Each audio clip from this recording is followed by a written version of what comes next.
ओम शांति। ओम शांति। ओम शांति। अब ठीक है। हाँ, तो आज हम आपको अपने अनुभव के आधार पर 5-6 बहुत सहज युक्तियां बता रहे हैं, प्रैक्टिकल आपके काम की, जो युक्तियां आपको सदा मालिक पने के अनुभव में रखेंगे। बाबा ने कहा हुआ है, जो अधिकारी है वो अधीन नहीं हो सकता, जो अधीन है वो अधिकारी नहीं हो सकता। तो हम सब सतयुग में अधिकारी बनना चाहते हैं और माया को सदा अधीन करने के लिए कुछ बहुत सहज 5-6 युक्तियां हैं, वो हम आपको बता रहे हैं। चाहे तो आप नोट भी कर सकते हैं। पहली युक्ति ये है, पहली बात ये है कि ये सारा जो खेल है ये है प्रकृति का और आत्मा का। प्रकृति मैंने 5 तत्व जिसके अंदर हम हैं, ये शरीर भी हमारा 5 तत्वों का है। ये जो कुछ भी आप देख रहे हैं यहाँ, ये 5 तत्वों का है और इसको जीतना है हमने। और जीतने वाला कौन है? आत्मा। अब आत्मा जो है उसमें भी हम सिंपल करने के लिए सिर्फ एक ही शक्ति को लेंगे, मन के। मन और प्रकृति, इनका आपस में क्या संबंध होना चाहिए? जो मन सदा अधिकारी रहे और प्रकृति सदा सेवक रहे। क्योंकि जैसे बाबा ने कहा हुआ है, प्रकृति जीते माया जीते, दुनिया वाले कहते मन जीते जगत जीत।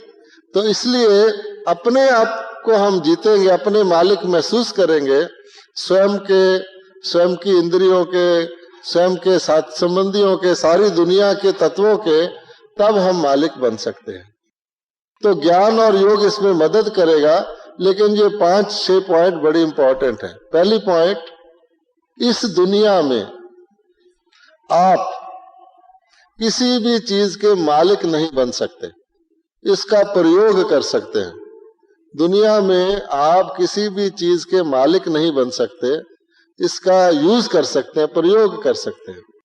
ये बड़ी इंपॉर्टेंट चीज है नष्टो मोहा बनने के लिए, निर्लोभी बनने के लिए। लोग ये समझते हैं ये मेरी चीज है, ये मेरा घर है, ये मेरा सोना है, ये मेरा पैसा है, ये मेरा बेटा है, ये मेरा मकान है, जो भी है इसके हम मालिक हैं। लेकिन अगर आप देखेंगे, कहा जाता है ये दुनिया एक सराय है, एक मुसाफिर खाना है, एक रेल की यात्रा है। भक्ति में भी हम कहते थे, इसमें आप यूज कर सकते हैं। जैसे कोई व्यक्ति किसी होटल में जाके रहे 5 दिन के लिए, मान लो बॉम्बे में जाके किसी होटल में रहे, तो सचमुच 5 दिन उसका क्या एड्रेस होगा? वही होटल होगा, वही कमरा नंबर होगा, वहां उसको कमरा भी मिलेगा, फोन भी मिलेगा, सब मिलेगा। लेकिन क्या वो उसका मालिक है? नहीं। आपको भी यहाँ निवास स्थान मिला हुआ है, रहने की जगह मिली हुई है, बिस्तर कुछ भी है, क्या आप उसके मालिक हैं? नहीं। इसी प्रकार से इस सारी दुनिया के अंदर जितनी भी चीजें हैं, आप उसमें से किसी के मालिक नहीं हैं। ठीक? अगर कोई समझते भी है कि ये मकान का मैं मालिक हूं, इसकी रजिस्ट्री मैंने कराई हुई है कोर्ट में जाके, वो भी धोखा है। क्योंकि अभी ये प्राण निकल जाए तो कौन मालिक, किसकी रजिस्ट्री? वो तो लोग पूछने लग जाएंगे कि कौन इसका वारिस है। तो ये बात नोट करने की है, कभी भी आप कहीं भी जाएं, किसी भी चीज को यूज करें कि हम इसके मालिक नहीं हैं। और बाबा ने भी ये जो यज्ञ रचा है, किस लिए रचा है? ये सारी प्रवृत्ति जो रची है, दूसरों को ज्ञान दो, सेंटर खोलो, यज्ञ बनाओ, पोस्टर बांटो, ये करो वो करो, ताकि आपके मालिक पने की फीलिंग आप में ना रहे। ये हम ईश्वरीय कार्य कर रहे हैं। हम भी लोग भी खाते हैं, पीते हैं, सोते हैं, वस्त्र पहनते हैं, चलते हैं, लेकिन अपने लिए नहीं। अपना उसके अंदर ऑटोमेटिक आ जाता है। बाबा ने भी कहा हुआ कि देने में लेना है, ठीक है ना। अब एक बिजली का खंबा सड़क के किनारे आपके घर के सामने लाइट देता है, उसका बिल आप नहीं देते क्योंकि वो सरकारी है, और वही खंबा आपके घर में लाइट देता है, आपने खुद लगाया हुआ है, उसका बिल आप देते हैं। तो कर्म बंधन हमारे ऊपर ना आए किसी भी चीज का, उसका यही तरीका है, हर चीज को ट्रस्टीज बन के परमात्मा की समझकर, देन समझ के यूज करना। जो ही आपने मालिक समझा, आपके ऊपर उसका खाता चढ़ना शुरू हो जाएगा। ये है पॉइंट नंबर 1, बड़ी सहज पॉइंट है, दिमाग में रखने की है। दूसरी, ये दुनिया के जितने भी चीजें हैं तत्वों की बनी हुई, ये स्वयं को खुद यूज नहीं करती, इसको आप यूज करते हैं। ये दूसरी पॉइंट है। जितने भी इस दुनिया में चीजें हैं, जैसे मान लीजिए ये माइक है, ये माइक स्वयं को यूज करने के लिए नहीं है, ये हम लोगों के यूज के लिए है।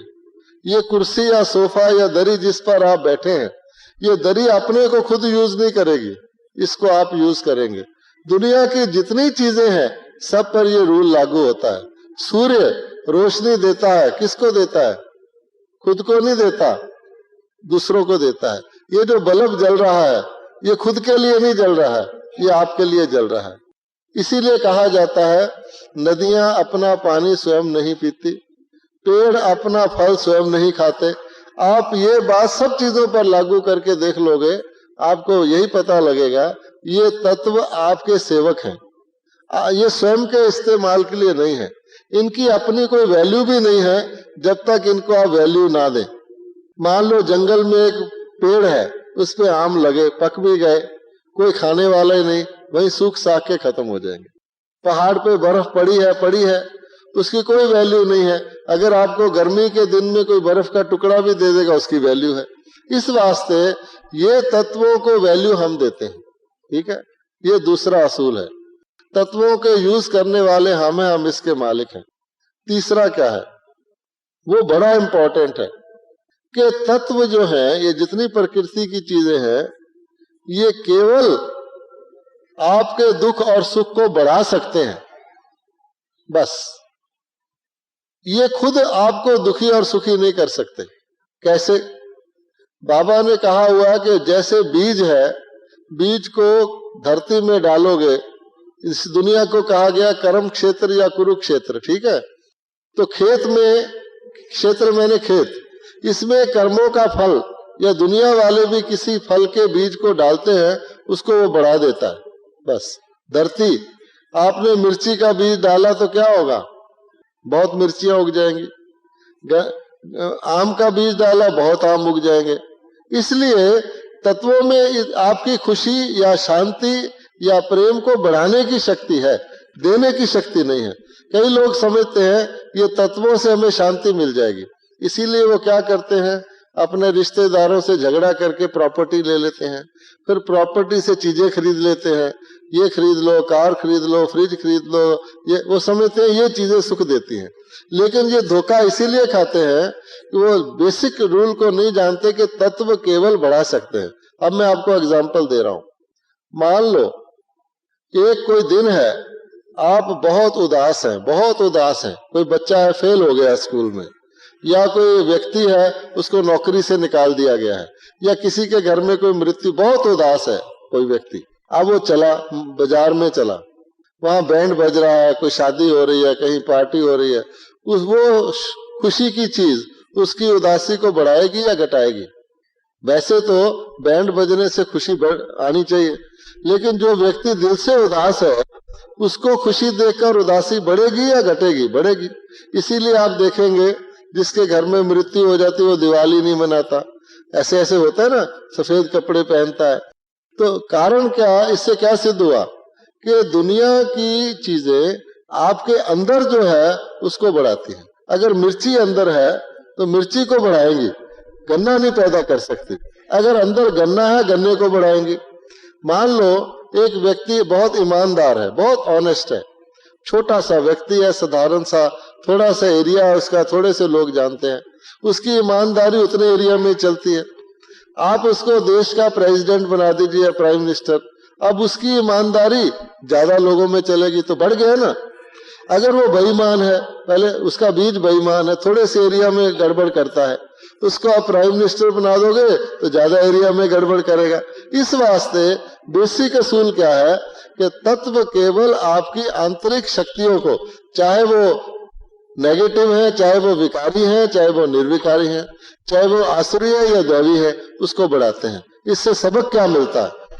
इससे सबक ये मिलता है कि इससे पहले कि हम तत्वों को अंधाधुंध इकट्ठा करना शुरू करें, पैसा इकट्ठा करो, ये करो, पद पाओ, रिश्तेदार ढूंढो, ये करो, ऊंचे बनो, कोई फायदा नहीं। आप जाके देख लो, सब रो रहे हैं। अगर ऐसा ही होता तो अमीर लोग तो सब खुशी होने चाहिए थे और गरीब लोग सब रोते होने चाहिए थे। ऐसा भी नहीं है। अमीरों को दिन में भी नींद आ जानी चाहिए थी, उनको तो रात को भी नहीं आती। गरीबों को सारी रात नींद, लेकिन ऐसा भी नहीं है। क्यों? इसलिए कि उन्होंने समझा कि तत्वों से हमें खुशी मिलती है। तत्व केवल खुशी के निमित्त कारण है और गम के भी निमित्त कारण है। सबसे नजदीक की बात ये बॉडी है। ये बॉडी आपको सुख भी दे सकती है, दुख भी दे सकती है। ठीक है, जब आप ठीक ठाक है बॉडी सुख देती है, जब आपको कोई सजा मिलनी होती है किसी कर्म की तो यही बॉडी दुख देनी शुरू कर देती है। आपका बेटा है, बेटे कई सुख भी देते हैं, दुख भी देते हैं। लेनदार हैं तो दुख देते हैं, देनदार है तो सुख देते हैं। किसी के घर में बहू आ जाती है, कमाई बढ़ जाती, कहते हैं लक्ष्मी आ गई। किसी घर में बहू आ जाए, कोई मर जाए, कहते हैं ये तो बड़ी अभागन है। ऐसा देखते हैं ना, लोग कहते हैं। इसी प्रकार से ये तत्व केवल निमित्त है। इसलिए इसका सबक ये है कि जब तक हम अपने अंदर की जो क्वालिटी है, आत्मा के अंदर जो गुण है या अवगुण है, अवगुणों को निकालते नहीं, गुणों को तत्वों में यूज नहीं करते, आपको सुख नहीं मिल सकता। अवगुण उसको डिस्टर्ब कर देंगे।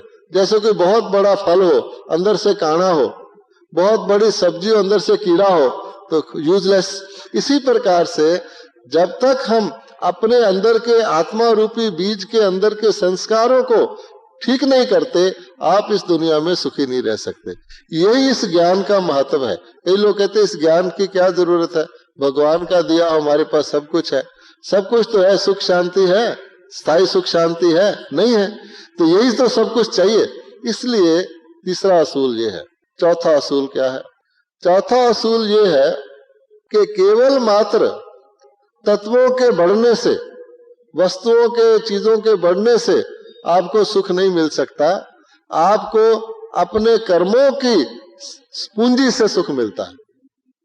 और दुख भी केवल तत्वों के जाने से नहीं मिलता, आपको अपने कर्मों की, गलत कर्मों की बोझ से मिलता है। वो कैसे?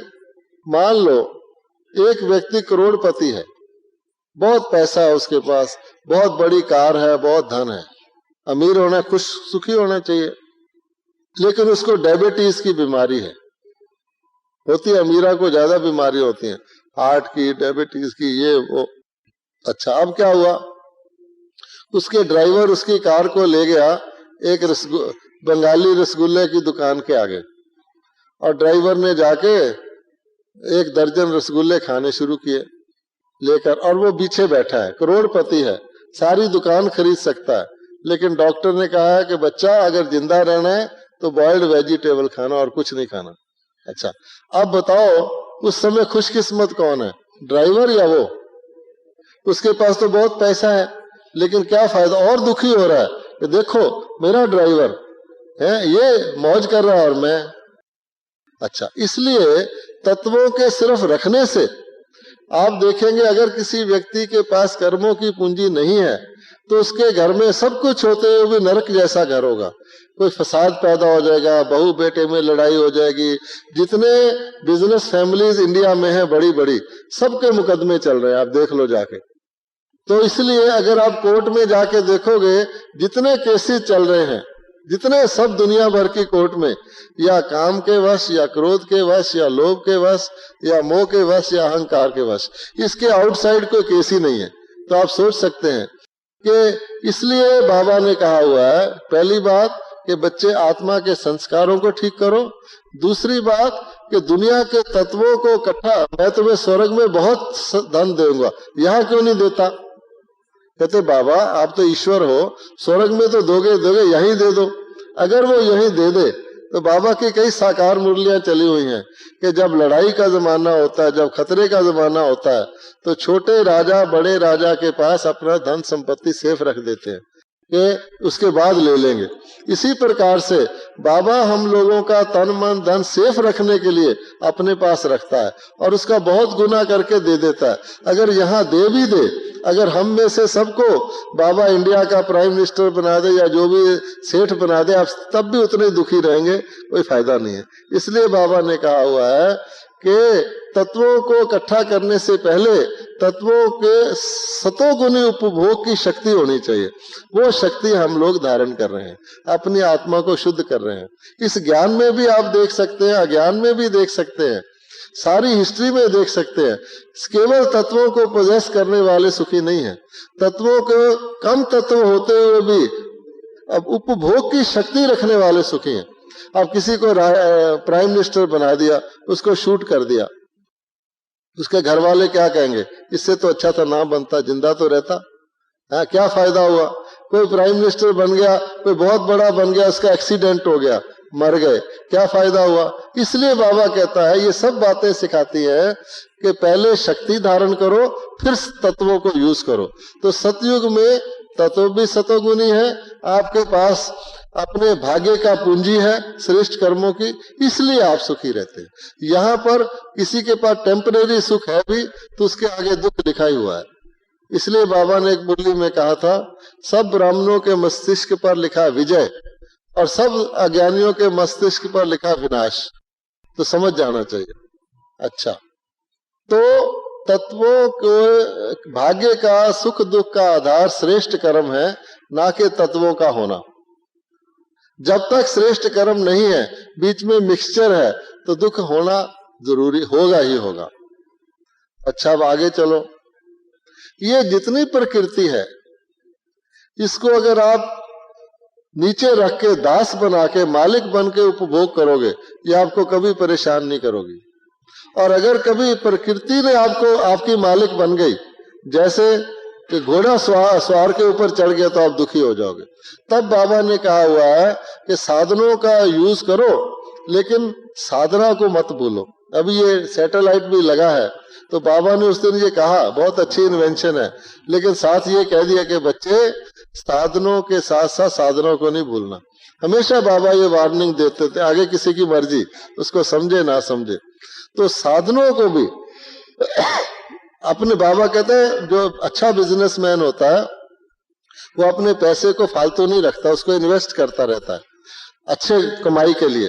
तो साधनों को भी, अगर आपके पास एक्स्ट्रा साधन है, किसी के पास केवल यही ज्ञान है, लोग कहते हैं कि अगले जन्म में आप सुई भी नहीं ले जा सकते, लेकिन ये ज्ञान क्या कहता है, आप अगले जन्म में अपने अखबारों की रद्दी भी ले जा सकते हैं, सुई तो छोड़ो। क्योंकि किसी भी चीज को आप यहाँ ट्रांसफर कर सकते हैं। ये ज्ञान ऐसा है, आपके पास शक्ति है, आपके पास धन है, आपके पास कुछ भी है, उसको आप बाबा के काम में इन्वेस्ट करके उसका बहुत गुना आगे प्राप्त कर सकते हैं और शुद्ध रूप में प्राप्त कर सकते हैं। आपको पता है, जब अर्क बनाया जाता है या कोई एसेंस निकाला जाता है, तो यहाँ पर उस मैटर को गर्म किया जाता है, उसकी भाप बनाई जाती है, आगे जाके उसको ठंडा किया जाता है, तो प्योर इम्प्योरिटी खत्म हो जाती है। एक मुरली में बाबा ने कहा हुआ है कि विकारों को अंदर आने के लिए तो भी विकारों की भट्टी जलती है, और विकारों को निकालने के लिए योग की भट्टी जलती है, क्योंकि आग के द्वारा ही अलॉय सोने में मिलाई जाती है और आग के द्वारा ही अलॉय सोने से निकाली जाती है। इसी प्रकार से ये बहुत अच्छी युक्ति है कि आपके पास जितना एक्स्ट्रा है, बाबा कहते हैं कम से कम अपने यूज में लगाकर उसको आप ईश्वरी कार्य में इन्वेस्ट करेंगे, यहाँ से उड़ जाएगा, आपको लगेगा नहीं कहाँ गया, लेकिन वहां आपको प्योरीफाई होकर मिल जाएगा। इसके ऊपर एक कहानी भी है, अच्छा, इसके ऊपर एक कहानी भी है कि एक बारी राजस्थान में बहुत बड़ा कहत पड़ गया, कुछ यहाँ उगा नहीं, तो एक व्यक्ति था, वो मरने लगा, गाय भैंस उसके खत्म हो गए, थोड़ा बहुत पैसा था, उसका एक दोस्त आसाम में बहुत बड़ा बिजनेसमैन था, वहां चला गया। उसने कहा, दोस्त ने, अच्छा ये करो, तुम ये पैसा दे दो, इसके हम बीज ला के ना बो देते हैं। उसने कहा, बीज बोने से क्या होगा? उसने कहा, ठहरो। अगले दिन उसने संशय में आकर बीज बो दिए, तो खोद के देखने लगा तो बीज फूल गए। कहता ये तो खत्म हो रहा है मेरा पैसा ही। उसने कहा थोड़ा धैर्य रखो। कुछ दिन बाद घास जैसी कोई चीज उग गई। कहता लो मेरा तो बीज भी गया, घास उग गया। उसने कहा और धैर्य रखो। धीरे धीरे जब वो फसल उगी तो उसने कहा हाँ अब कुछ प्राप्ति हुई। तो कई बाबा के बच्चों को ये पता नहीं है कि बाबा इनोसेंटली हमसे कैसे हमारा भाग्य बनवाने की युक्ति रचता है, जिसको लोग सुदामा के चावल आदि कहते हैं। तो हमको इसकी गहराई को जानकर अपनी एक्स्ट्रा शक्तियों को ईश्वरीय कार्य में लगाने से आपका भाग्य बहुत बन सकता है। यहाँ पर साधनों को सदा सेवक बनाकर रखेंगे, आपको कभी तकलीफ नहीं होगी। ओम शांति।